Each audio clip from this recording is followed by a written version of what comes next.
मशहूर ज़माना डकैत गुलाम रसूल और छोटू केस का फैसला सुना दिया गया। छोटू गैंग के सरबराह गुलाम रसूल और छोटू को 18-18 बार सजाए मौत सुना दी गई।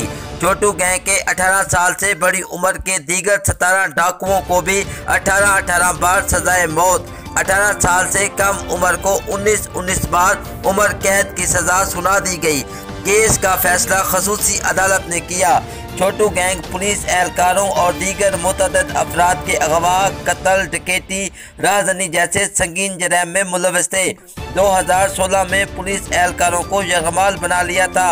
छोटू गैंग का केस दहशतगर्दी की खसूसी अदालत में चल रहा था, जिसका आज फैसला सुना दिया गया।